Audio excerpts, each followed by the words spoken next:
Groupe Peloux, l'immobilier bien plus encore présente Le Grand Matin Sud Radio Week-end. Osez investir. Thomas Binet.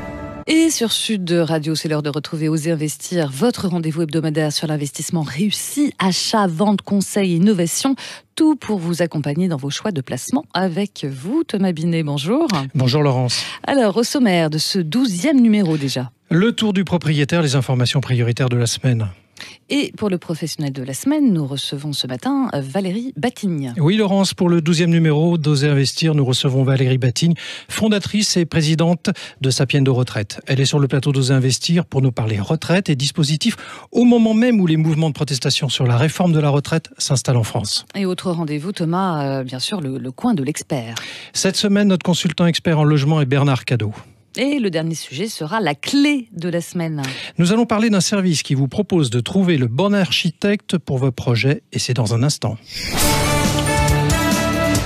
Et nous commençons avec le tour du propriétaire et les informations prioritaires de la semaine. Cette semaine, justement, Thomas, vous nous livrez des données chiffrées sur l'immobilier. 466 873 €, Laurence, c'est le montant moyen qu'il faut débourser pour devenir propriétaire des biens immobiliers à Paris. Nouveau record encore constaté. 7,6% des ménages sont propriétaires d'au moins un logement mis en location. 1,6%, c'est la hausse des prix des logements, maisons et appartements sur un an dans les 215 plus grandes villes de province. Paris se situant à 5,3%. Et d'autres données, cette fois-ci, concernant la retraite. 1 496 €, c'est le montant moyen mensuel des pensions en France. Pour être plus précis encore, c'est 1 299 € net des prélèvements sociaux. Pour obtenir 1 000 € supplémentaires de revenus par mois à la retraite, avec un rendement de 3%, il vous faudra disposer d'un capital de 400 000 € sans toucher à ce capital, bien évidemment. Alors Thomas, cette semaine, vous recevez donc Valérie Batigne. Notre invitée cette semaine, Laurence, est effectivement Valérie Batigne, fondatrice et présidente de Sapiendo Retraite. Vous avez créé Sapiendo Retraite en 2015. C'est une plateforme digitale de conseil qui propose une rupture technologique dans l'accompagnement retraite, de la vérification de la carrière à l'optimisation des droits à la retraite. La solution proposée par Sapiendo Retraite a reçu le label Finance Innovation en 2016 et a été primée par les professionnels du patrimoine, service le plus innovant à Patrimonia, également en 2016. Bonjour Valérie Batigne. Bonjour Thomas.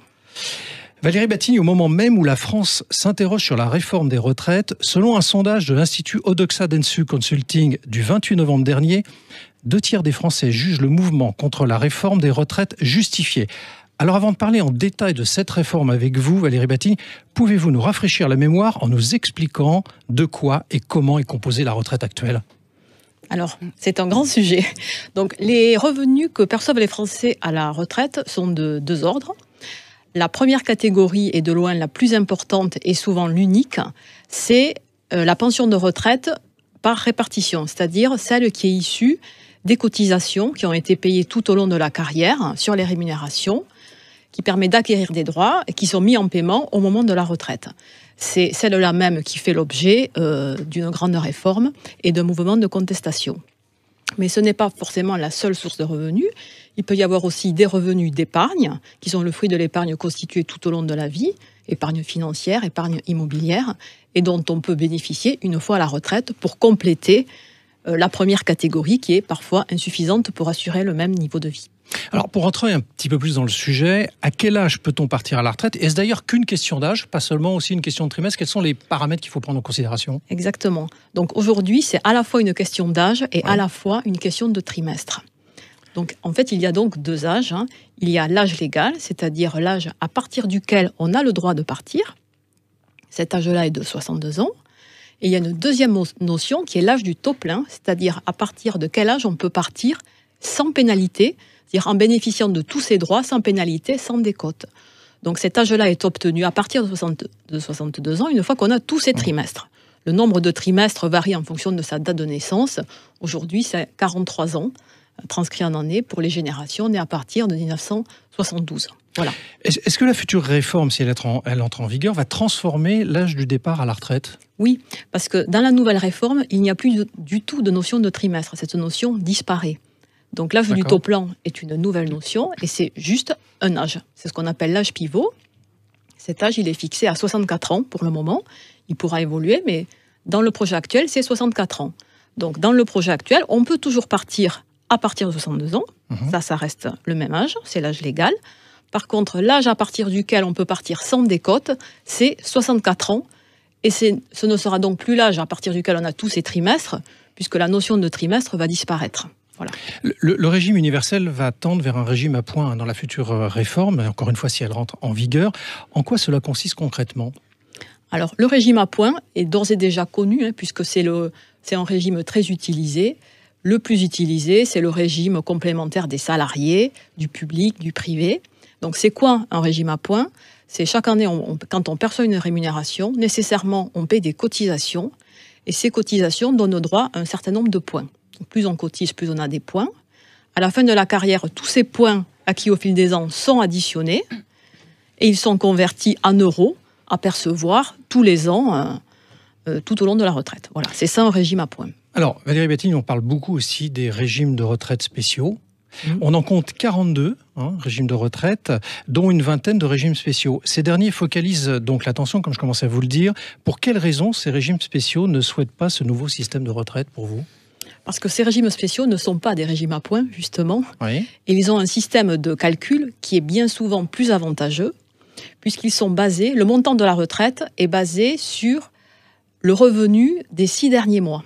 Donc, ce n'est pas donc le fruit de 42-43 ans de cotisation, avec des rémunérations qui varient, mais c'est indexé sur la dernière rémunération. Donc ça, c'est un avantage. Bien souvent, c'est un avantage. Et souvent, en plus, certains régimes spéciaux ont des âges de départ bien plus avantageux, c'est-à-dire qu'ils peuvent partir bien plus tôt que 62 ans. D'accord. Voilà. Donc, tous ces avantages-là seraient remis en cause. Vous êtes une spécialiste de ces questions de retraite, Valérie Batigne. Quand on observe la pyramide des âges en France, selon vous, peut-on se passer d'une réforme des retraites, quelle que soit cette réforme ? Il faut nécessairement s'adapter à l'allongement de la durée de la vie. Ça, c'est inéluctable. Donc, le nombre de cotisants par rapport au nombre de cotisés tend à baisser. Ça, c'est le résultat principalement de l'allongement de la durée de la vie. Et dans un système par répartition, ceux qui cotisent ne cotisent pas pour eux-mêmes, mais ils cotisent pour les autres, pour ceux qui sont déjà à la retraite. Donc, pour assurer à ceux-là même qui cotisent la même retraite que ceux qu'ils paient aux retraités actuels, il faut vraiment bien équilibrer le système pour éviter les déceptions. Voilà. Valérie Batigne, nous allons passer à la question bonus pendant toute la durée de votre interview. Notre consultant en gestion de patrimoine et fondateur de pierrepapier.fr, Guy Marty, qui est en duplex téléphonique, vous a écouté et a une question à vous poser. Guy Marty, Valérie Batigne est prête à vous répondre. Oui, bonjour Valérie Batigne et bravo. D'abord, vous êtes très clair sur un sujet un peu compliqué. Ma question est la suivante. L'allongement de la vie, donc le problème des retraites, n'est pas spécifiquement français. Est-ce qu'il y a des pays qui ont trouvé de meilleures solutions que d'autres ou des solutions originales ? Alors, c'est une question très intéressante. La France a une spécificité, c'est qu'on a un régime par répartition extrêmement important, 14% du PIB, qui assure, donc ça veut dire quoi 14% du PIB, c'est chaque année 320 milliards d'euros échangés entre ceux qui paient les cotisations et ceux qui reçoivent les prestations. C'est énorme et ça assure un taux de remplacement, c'est-à-dire un niveau de revenu à la retraite très important par rapport à tous les autres pays. On est quasiment les champions du monde de la retraite par répartition. Voilà. Donc chez nous, c'est un enjeu très fort parce que c'est un revenu très important pour les Français à la retraite. Concernant l'âge de la retraite et l'allongement de la durée de la vie, il est le même dans tous les pays occidentaux, enfin dans tous les pays tout court. Et donc dans nombre de pays, l'âge légal de départ à la retraite est déjà bien supérieur à 62 ans. Il est plutôt 65, 67, et même certains pays se dirigent vers 70 ans. Donc on part en moyenne beaucoup plus tôt que dans les autres pays. Merci Valérie Batigne, de nous avoir rendu visite dans Osez Investir. Et je rappelle que vous êtes présidente de Sapiens de Retraite.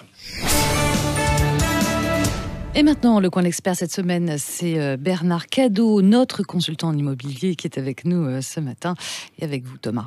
Bernard Cadot, vous allez nous parler ce matin d'investissement immobilier comme un bon placement pour la retraite, alors ? Sans grande surprise et en plein débat sur les retraites, j'aimerais évoquer ce matin avec vous, en effet, un sujet qui non seulement me tient à cœur, mais surtout adresse particulièrement notre thème du jour. J'ai nommé l'investissement immobilier. En effet, lorsqu'on interroge les Français, ils répondent à une écrasante majorité souhaiter investir dans la pierre afin de bénéficier de revenus complémentaires dans le futur et également de transmettre quelque chose de tangible à leurs héritiers. Prévoir sa retraite, c'est aussi diversifier ses placements, alors ? Oui, évidemment. À l'heure où l'assurance vie produit plébiscité par les Français, voit son horizon s'obscurcir pour cause de politique monétaire européenne, l'immobilier reste une valeur sûre. La France manque de logements, et notamment de logements locatifs, résidentiels à prix raisonnable. Les taux d'intérêt historiquement bas constituent un réel effet d'aubaine dont il faut profiter pour se constituer un patrimoine ou pour l'élargir s'il existe déjà. Donc c'est le moment d'emprunter ? Oui, parce que le levier de l'emprunt est incomparable. Les loyers paient tout ou partie de la mensualité et le propriétaire bénéficie à terme de revenus récurrents. Et il ne faut pas craindre l'investissement locatif car de nombreux dispositifs très complets sécurisent le bailleur et peuvent garantir le candidat locataire. Et y a-t-il des précautions à prendre sur ce sujet ? Toujours quelques-unes. Quelques règles simples s'imposent aux candidats à l'investissement. Laissez-moi en citer 2, en commençant par une politique de prix raisonnable. En effet, l'investissement immobilier ne peut s'inscrire dans une logique de court ou de très court terme. C'est ce que j'appelle le capital patient. Et puis enfin, et ça c'est une règle d'or, l'emplacement et toujours l'emplacement. C'est un élément déterminant de la réussite du projet ainsi que de la capacité à vendre dans de bonnes conditions le moment venu. Alors chacun se fera son opinion bien sûr, mais un patrimoine bien géré et surtout bien arbitré ne saurait exclure le placement immobilier. Merci Bernard Cadot. Et maintenant, place à la clé de la semaine. Thomas, vous allez nous parler d'architectes et de services pour trouver le bon partenaire pour son projet. En effet, Laurence, nombreux sont ceux qui souhaitent faire des rénovations, des extensions, des constructions chez eux. Quand on prépare un tel projet, beaucoup de questions se posent, mais une en particulier revient très souvent. Vais-je trouver le bon architecte adapté à mon projet ? C'est une vraie question car c'est lui le professionnel qui saura comment vous guider pour créer une habitation qui vous ressemble. Et justement, c'est pas si simple de trouver l'architecte de nos rêves. C'est vrai, Laurence, c'est pas simple, c'est même très compliqué en définitive. C'est pourquoi je souhaiterais vous parler d'une start-up qui répond au nom d'Archibien. C'est très simple, pour vous faciliter la vie, Archibien dispose d'un réseau de 250 architectes en France. Lorsque vous les contactez, ils vont établir un cahier des charges avec vous et vous proposer 3 architectes locaux qui vont s'occuper de dessiner et de chiffrer votre projet. Alors forcément, concrètement, la question qu'on se pose, c'est comment ça fonctionne et surtout combien ça coûte. Alors il vous suffit de vous rendre sur leur site internet archibien.com, vous leur dites ce que vous souhaitez faire et une fois le cahier des charges établi ensemble, 3 agences d'architecture sélectionnées par leurs soins viendront ensemble visiter votre bien pour vous faire gagner du temps et en fonction du projet qu'elles vont vous proposer, vous n'avez plus qu'à choisir celle que vous préférez parmi les 3 dossiers présentés. Au niveau du tarif, car c'est le point qui vous préoccupe Laurence, pour obtenir les 3 propositions pour votre projet comprenant plan, image, planning et budget, et ce sous 3 semaines, il faut compter au moins 1 900 € pour un logement. Et bien voilà, c'était le 12e numéro d'Oser Investir, l'hebdo de l'investissement réussi. Merci à tous de nous avoir suivis, bien sûr. Vous pouvez retrouver l'intégralité de l'émission sur sudradio.fr dans la rubrique podcast ou sur vos smartphones en téléchargeant l'application Sud Radio. Allez, bon dimanche, Thomas. Et à la semaine prochaine, Laurence. Besoin d'un spécialiste en immobilier ? Depuis plus de 50 ans, le groupe Pelou est le partenaire de toutes vos opérations immobilières. Avec 3 structures complémentaires qui vous apportent des solutions immobilières sur mesure. Besoin d'informations ? Retrouvez-nous sur groupepelou.com. Groupe Pelou, l'immobilier et bien plus encore.